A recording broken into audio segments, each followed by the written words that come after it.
केली जाईल एवढी माझी सूचना. ठीक, बोला पटकन एकदम. मुख्यमंत्री महोदय. अध्यक्ष महोदय, देतो प्रताप सरनाईक यांनी देतो लक्षवेधीद्वारे आपली तीर्थदर्शन योजना या ठिकाणी सुरू करावी अशा प्रकारची लक्षवेधी आहे. अनेक लोकांनी त्याच्यामध्ये सहभाग घेतला.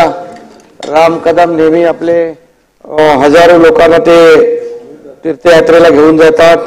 प्रकाश सुर्वे बऱ्याच लोकांना घेऊन जातात दरवर्षी. प्रताप सरनाईक आहेत, तापकीर आहेत, मनीषाताई आहेत, हरिभाऊ पिंपळे, सावकारे या सर्वांनीच यामध्ये या बाबतीमध्ये आपले विचार मांडलेले आहेत. तर हे बोलत असताना अनेक लोक तर एकदम म्हणजे याच्यामध्ये हरिभक्तपरायण प्रकाश सुर्वे आणि राम कदमचं प्रवचन मला वाटतं अधिवेशन काळात ठेवलं तर बरं होईल. नाही, त्यांना बरीचशी माहिती आहे त्याच्यामध्ये. आणि खऱ्या अर्थाने ही महाराष्ट्र ही आपली संतांची भूमी आहे. अध्यक्ष महोदय,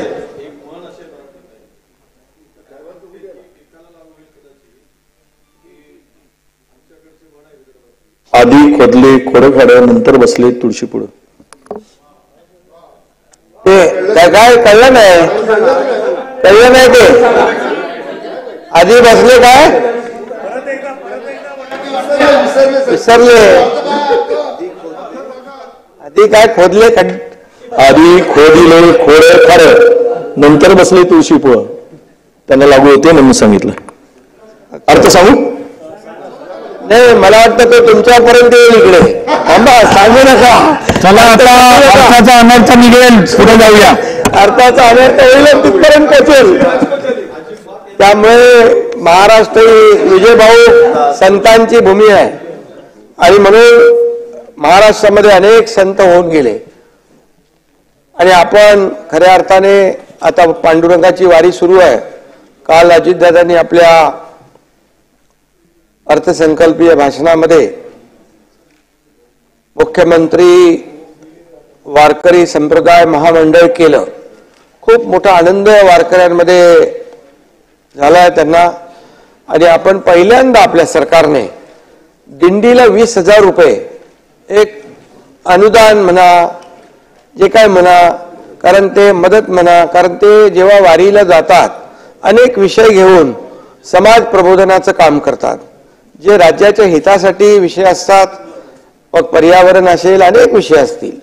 आणि त्यामुळे आपण त्यांची मागणी होती त्याप्रमाणे तात्काळ हे सर्वसामान्यांचं सरकार आहे. आणि वारकऱ्यांचं, कष्टकऱ्यांचं, कामगारांचं, माता भगिनींचं, युवकांचं हे कालच्या आपल्या बजेटमध्ये आम्ही दाखवून दिलेलं आहे. विजय भाऊ, आपल्याला माहीत आहे की महिला भगिनींना देखील जी काही योजना आम्ही काल केली, आपल्या सगळ्यांना त्याचा फायदा होणार आहे.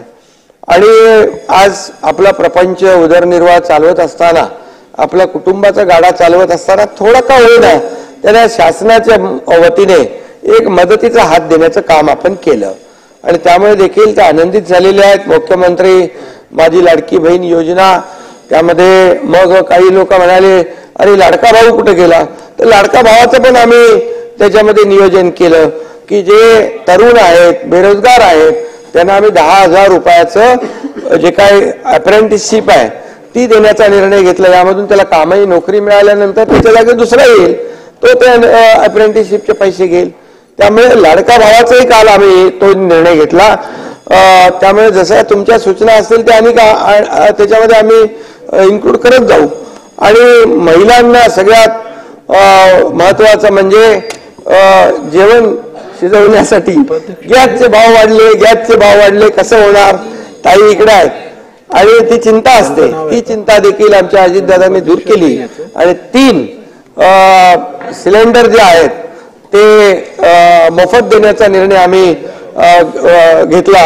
विजय भाऊ, 3 सिलेंडर मोफत देण्याचा.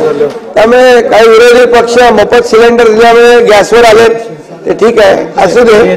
त्याच्यामध्ये शेवटच्या दिवशी बोलतो मी, पण आणि त्याचबरोबर आपण शेतकऱ्यांना देखील तुम्ही शेतकऱ्यांना काय दिलं, शेतकऱ्यांना काय दिलं, शेतकऱ्यांना विजय भाऊ आतापर्यंत तुम्ही आपल्या छातीवर हात ठेवून मला सांगा, आतापर्यंत खरं आकडेवारी तुम्ही बघा, तुम्ही विरोधी पक्ष नेता, तुम्हाला सगळं आकडेवारी मागण्याची अधिकार आहे, बघण्याचा अधिकार आहे. आणि आतापर्यंतच्या इतिहासामध्ये अतिवृष्टी, अवकाळी आणि गारपिटीला 15,000 कोटी रुपये 2 वर्षात कधीच दिले नव्हते. आम्ही एनडीआरएफचा नियम मी काय सांगतोय, तुम्ही नेहमी शेतकऱ्यांच्या तोंडाला पानं पुसली, शेतकऱ्यांना फसवलं, त्याच्यामुळे मी बोलतोय. आणि म्हणून मीडियाला पण मी काय सांगितलं, तुम्ही विरोधी पक्षाने सांगितल्यानंतर तरी आम्हाला विचारा खरी वस्तुस्थिती काय, तसंच त्याच्यामध्ये जातं तर एनडीआरएफचे दुप्पट आम्ही विजयभाव दिले की नाही, आम्ही निर्णय घेतला की नाही घेतला असेल तर सांगा, नाही घेतला, मिळाले 15,000 कोटी रुपये. आणि 2 हेक्टरचे ताई बघा, हा एकनाथ शिंदे कधी आयुष्यात खोटं बोलला नाही, खोटं बोलणार नाही आणि जे जे बोलला ते करणार. डीबीटीने दिले, डीबीटी 15,000 कोटी विजय भाऊ. आणि दुसरी गोष्ट ऐका, दुसरी गोष्ट सततच्या पावसामुळे होणारं नुकसान कधी मिळत होतं ते आपण द्यायला लागलो. 1 रुपयामध्ये पीक विमा योजना आपण चालू केली, काही ठिकाणी त्याच्या पैशाचं वाटप झालं. आज शेतकऱ्यांना प्रीमियम भरायचं, आम्ही त्यांचं संकट त्यांची जबाबदारी आमच्यावर घेतली. अरे 6,000 रुपये केंद्र सरकारने मोदीजींनी दिले, त्यात आणखी 6,000 रुपये कधी टाकले होते सरकारने, सांगतो तुम्हाला. अरे बाबा, हे कालचा विषय, त्याच्यामध्ये चांगलं ऐकायचं. 6,000 रुपये तुम्ही म्हणजे 12,000 रुपये. अध्यक्ष महोदय, हे जे खोटं बोलतात, उत्तर होते खोटं बोला, विरोधी पक्ष नेते उत्तर होते, खाली बसा. नाही हे बरोबर नाही, हे बरोबर नाही, हे बरोबर नाही. अरे तुम्ही ऐका विजय भाऊ, नाही विरोधी पक्ष नेते बरोबर नाही. खरं ऐकायची सवय ठेवा, खरं ऐकायची सवय ठेवा. खरं विजय भाऊ, तुम्ही माझे मित्र आहात, अरे खरं ऐकायची सवय ठेवा ना. नेहमी काय ते बाकी लोकांसारखं तुम्हाला पण लागलंय सवय, खोटं बोला पण रेटून बोला. अरे असं काय चालते काय? वाहन पण गुण झाले तुम्हाला चांगलं समजत होतो, आपले मित्र आहात तुम्ही. आणि म्हणून मी सांगतो तुम्हाला, हे सरकार, या सरकारने काल शेती पंपाचं पण बिल माफ करण्याची हिंमत दाखवली. अरे ऐका ना, हिंमत दाखवली. येतो आणि युवकांना पण 10,000 रुपये देण्याचं धाडस आम्ही केलं की नाही. आता तुम्ही एवढंच बघा, तुमच्या लोक काही लोक काय म्हणतात, कुठून देणार. अरे आम्ही लोक सरकारमध्ये इथे आहोत, तुम्हाला त्यांच्या खात्यात डीबीटी गेल्यावर कळेल की नाही, डीबीटीने पैसे गेल्यावर कळेल की नाही. आणि 1 जुलै पासून लगेच लागू विजयराव, 1 जुलै पासून. आणि आमचे दादा जे बोलतात, जी.आर. काढला, दादा का वादा पक्का रहता है. जी.आर. वाचा आणि हे बघा जी.आर.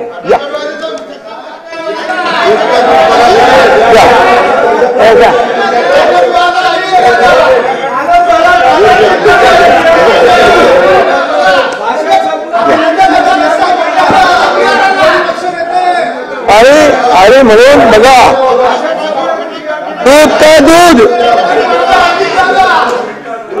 दूध का दूध, पाणी का पाणी, इथंच आहे. आता काय म्हणाले जयंतराव, क्या लोकसभा में चादर फट गई. अरे चादर फट गई कोणाची? मोदी साहेब तो प्रधानमंत्री बनले, तुम्ही हटली कोणाची? अरे हरलेले पेढे वाटतात, हरलेले लोक पेढे वाटायला लागले येण्यासारखे. अरे काय. आणि दुसरी गोष्ट, तुम्ही कशाला पेढे वाटताय? म्हणजे विरोधी पक्ष नेतापद मिळालं म्हणून कशाला? त्याला सांगा तरी. विजयराव तुम्ही त्यांना सांगा, अरे जंग पछाडलं तुम्ही, तरी मोदीने हटवू शकले नाही, हटवलं का? आणि आता तुम्हाला मी सांगतो, तुमचे काल ज्या आम्ही योजना सगळ्या केल्या, युवकांना, माझ्या भगिनींना, माझ्या ज्येष्ठांना, माझ्या शेतकऱ्यांना सगळ्यांना केल्या. अरे मुलींना मोफत वारकऱ्यांची योजना केली, मुलींना मोफत शिक्षण देण्याची हिंमत आम्ही केली. आता त्यामुळे तुमचे चेहरे काल पांढरे फटाक झाले होते सगळ्यांचे. बघितलं ताई यांचे चेहरे ना मी बघत होतो बोलताना मीडियावर. विजयराव नव्हते तिकडे, त्यांची नावं घेत नाही कोणते होते. विजयराव नव्हते, त्यांना माहित आहे हे सरकारच्या विरोधात कसं बोलणार आपण, कारण सरकार घेणारे सरकार आहे. त्यामुळे ते गेले निघून. आणि बाकी लोक होते त्यांचे चेहरे मी बघत होतो. त्यांना वाटलं होतं एवढे या अधिवेशनामध्ये लोकसभेत थोड्या जादा जागा मिळाल्या, खोटं नरेटिव्ह पसरवून, फेक नरेटिव्ह पसरवून संविधान जाणार, मतं मिळाल्यानंतर एवढे फुगले होते की आता विधानसभा जिंकलीच म्हणून समजा. अरे काल आम्ही जाहीर केल्यानंतर सगळ्यांचं सुतक झालं होतं.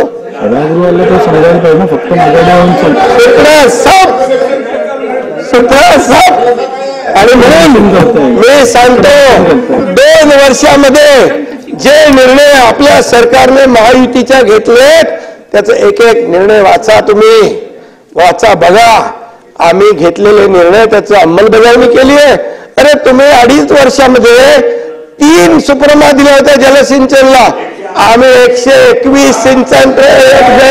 121. अरे विजयराव 121. आणि म्हणून मी आपल्याला सांगतो, नाही खरं मला का पहिलं नंतर वाटतं तुमच्या. आणि म्हणून त्याला हिंमत लागते, म्हणून तुम्हाला मी सांगतो. बघा आता हे पैसे, आता बघितलं जी आर बघितला तुम्ही, जी आर बघितला हो, जी आर बघितला का, जी आर बघितला खरं आहे ना.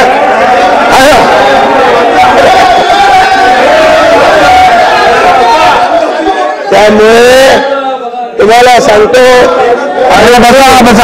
बजेट आपण अर्थसंकल्पावरती चर्चा करू त्यावेळेला बोलू.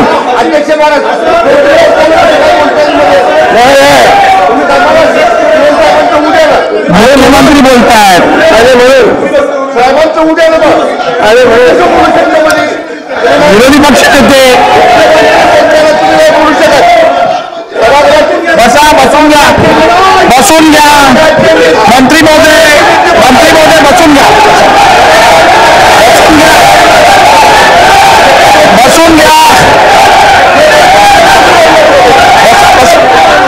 हे म्हणजे सभागृहात मी स्वतः उभा, अध्यक्ष उभा, डेकोरम पाळा. आपण बसून घ्या दोन्ही बसून घ्या पहिली, दोन्ही बाजूने बसून घ्या.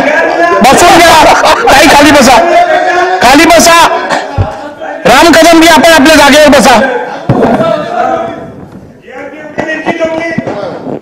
काय झालं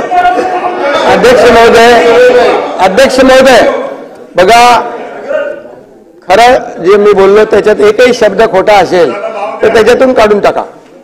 खरं बोललंय, खरं ऐकण्याची सवय ठेवा विजयराव, खरं ऐकण्याची सवय ठेवा. आणि तुम्हाला मी सांगतो, आणि तुम्हाला सांगतो, नाही अरे तसंच आहे, नाही खाली बसून बोलू नका असं. आणि म्हणून वारकरी म्हणजे याच्यामध्ये वारकऱ्यांचा विषय होता ना, त्यामुळे आम्ही तो वारकरी शेतकरी सगळे सोबत घेतले. आणि तुमचा काय त्याला विरोध आहे का वारकऱ्यांना? आहे का विरोध? शेतकरी कोण आहे? शेतकरी दिंडीमध्ये जाणारा वारकरीच आहे. बरोबर की नाही? तर त्यामुळे शेतकरी पण वारकरी दिंडीमध्ये जाणार आहे. त्यामुळे महिला वारकरी नाहीत का?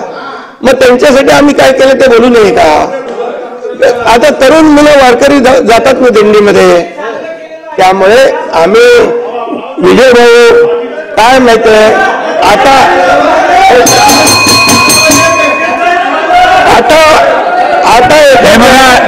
एक लक्षात घ्या. नाही हे अत्यंत चुकीचा पायंडा या सभागृहात आपण पाडत आहात. राज्याचे सन्मान्य मुख्यमंत्री लक्षवेधीला उत्तर देत असताना असं डिस्टर्ब करणं योग्य नाही. आता या पुढे जर डिस्टर्ब झालं तर मला कठोर कारवाई करायला लागेल. आणि म्हणून दोन्ही बाजूला मी आहे बाबा आपलं शांत बसा. मी आपल्याला एवढंच सांगतो की कालचा जो काही अर्थसंकल्प आहे त्यामध्ये हे सगळेजण वारकरी आहेत, शेतकरी आहेत, कष्टकरी आहेत, कामगार आहेत, महिला आहेत, सगळे लोक ज्येष्ठ नागरिक आहेत. आणि हा ज्येष्ठांचा विषय आहे ना, आजचा हा ज्येष्ठ नागरिकांचा विषय आहे आपला. सिनियर सिटीजनना आपल्याला यात्रा करायची आहे, बरोबर. आता त्याच्यामध्ये अनुषंगाने हे सगळे विषय आले. आणि आता तुम्हाला मी सांगतो बघा, आता हे सर्व आम्ही केल्यामुळे, योजना केल्यामुळे आता तुम्हाला तुमचं फेक नॅरेटिव्ह चालू शकत नाही. जनता वास्तवता काय आहे ते आता जनतेने ओळखलेली आहे. तुम्ही एवढं सगळं करून पण आवार तुम्ही नव्हते, एवढं करून पण पंतप्रधान पदापासून मोदींना रोखू शकले का तुम्ही? नाही रोखू शकले.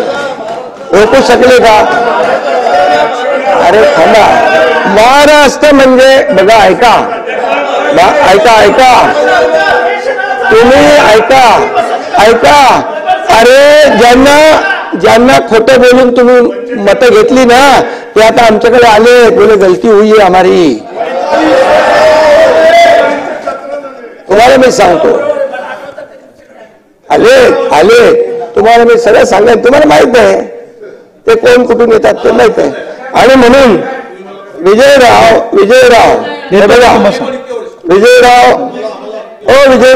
देतो का तुम्ही उत्तर देतो. आणि म्हणून तुम्हाला देतो अध्यक्ष महोदय, मी कधी खोटं बोलणार नाही.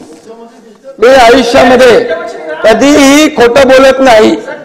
आणि दुसरी गोष्ट, मी जे करतो ते लपून छपून करत नाही, उघडपणे करतो.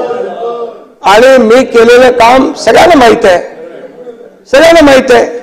2 वर्षापूर्वी जे काही केलं ते ओपनली केलं आणि तुम्हाला तुमची जागा दाखवून टाकली. आणि म्हणून मी एकच सांगतो अध्यक्ष महोदय, प्रताप सरनाईक यांनी ही योजना जी आणायची विनंती केलेली आहे या ज्येष्ठ लोकांसाठी. श्रावण बाळांनी पण आपले कावड घेऊन म्हणजे कावड यात्रा केली होती. तर असे अनेक आमचे सदस्य आहेत की ते आपल्या आपल्या मतदारसंघातल्या ज्येष्ठांना तीर्थक्षेत्र यात्रा घडवतात. आता हज यात्रेला पण काही लोक जातात, ते त्यांची यात्रा करतात. आणि म्हणून याच्यामध्ये प्रताप सरनाईक यांनी या योजनेमध्ये हिंदू, ख्रिश्चन, शीख, बौद्ध, जैन धर्मियांच्या महत्वाच्या तीर्थ आहे ना, होतो आहे ना. अरे आहे ते तर हज यात्रा आहेच ना. तर याच्यामध्ये या सर्व तीर्थस्थळांचा हे करावा, मुख्यमंत्री तीर्थदर्शन योजना करावी अशी मागणी आहे त्यांची. अध्यक्ष महोदय, मी सांगतो आपल्याला की वयोश्री योजना देखील आपण केलेली आहे. ज्येष्ठांना वयोश्री योजना आपण केली. हॉस्पिटलमध्ये आरोग्याची तपासणी असेल, त्यांना औषधोपचार असेल, त्यांना देखील आपण आरोग्य विभागाला मी सूचना दिलेल्या आहेत. त्यांना एक वेगळं ते गेल्याबरोबर त्यांना उपचार त्यांना मिळाले पाहिजे, ती देखील आपण योजना केलेली आहे. आणि ज्येष्ठांसाठी आपण ही जी काय आता आपण मुख्यमंत्री तीर्थ दर्शन योजना ही आपण सुरू करत असताना याच्यामध्ये आज आपण एक धोरण ठरवूया, एक पॉलिसी ठरवूया, नियमावली करूया. आणि त्याच्यामधून दर वर्षाला किती लोकांना आपण देऊ शकतो, 5,000 लोकांना पाठवू शकतो, 10,000 लोकांना पाठवू शकतो, अशा प्रकारची नियमावली करू. आणि त्या नियमावलीच्या अंतर्गत आपण बाय रोटेशन या ठिकाणी त्यांची ऑनलाईन आपण त्यांचे ऑनलाईन अर्ज मागू. आणि ही योजना जी आहे ही अतिशय सुलभपणे, बघा सगळ्यांची इच्छा नसते की इच्छा असते पण जाऊ शकत नाही. आणि मग असे जे लोक आहेत ज्यांची ऐपत आहे ते तर आपलं देवदर्शन करतातच, त्यांची मुलं परिवार यांच्या सोबत करतात. पण काही लोक आहेत त्यांची इच्छा असून देखील त्यांना करता येत नाही. म्हणून अशा ज्येष्ठांना आता ही जी आहे, कारण महाराष्ट्र ही संतांची भूमी आहे, आणि म्हणून या ज्येष्ठ नागरिकांसाठी मुख्यमंत्री तीर्थदर्शन योजना आम्ही लागू करू. आणि त्याचाही आशीर्वाद सरकारला मिळेल, तुम्हाला थोडा मिळेल, आम्हाला जास्त मिळेल. आणि आता इथून पुढे आणखी काही दिवस आहेत, त्याच्यामध्ये बघा नवीन नवीन आणखी निर्णय घेऊ आम्ही. म्हणजे निर्णय घेतल्यानंतर नाही, आचारसंहितेला टाइम आहे अजून. आता हे योजना आम्ही राबवणार ताबडतोब. हे लगेच सुरू होणार आणि त्यामुळे विजयराव तुम्ही एकदम ह्या सर्व योजनांमुळे विरोधी पक्ष नेता म्हणून चांगलं मजबूत काम करताय. ते विरोधी पक्ष नेता म्हणून कायमचं काम आपण करत राहा. आणि असे तुम्ही काल नाना पटोले आणि या सगळ्यांना सोडून ते गेले आणि तुम्हाला तिकडे मीडियावर तुम्हालाच बघत होतो फक्त. सगळ्या विरोधी पक्ष नेते नव्हते कारण त्यांना माहित होतं की आता हा जो काही अर्थसंकल्प त्यांचं उत्तर झाल्यानंतर माझं झालं उत्तर होते. जयंतराव लोकसभा जयंतराव चादरवाले आले. चादर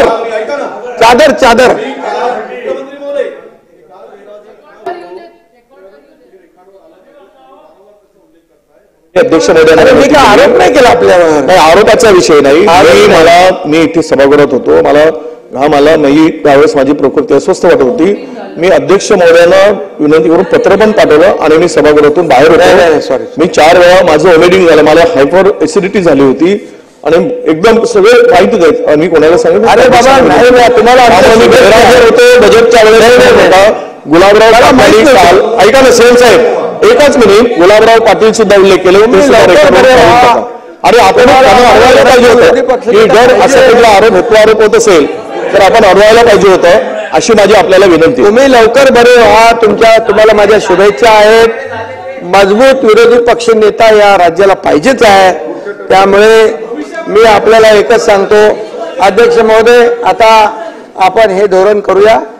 या धोरणामध्ये एक नियमावली तयार करू आपण आणि जे लोक आपल्या अशा इच्छा असून देवदर्शनापासून वंचित राहतात त्यांना शासनाच्या माध्यमातून अगदी चांगल्या पद्धतीने अगदी सुरक्षितपणे त्यांचं देवदर्शन घडेल अशा प्रकारचा निर्णय आपण आता घेतो. ठीक आहे. लक्ष बसून टाका. 1 मिनिट बसून टाका. अजून पूर्ण झालं नाहीये. लक्षवेधी क्रमांक 3च्या चर्चेदरम्यान सन्माननीय मुख्यमंत्री यांनी माझ्याकडे पटलावर काही कागदपत्रे सादर केली. ती कागदपत्रांबद्दल मी सभागृहाला अवगत करू इच्छितो.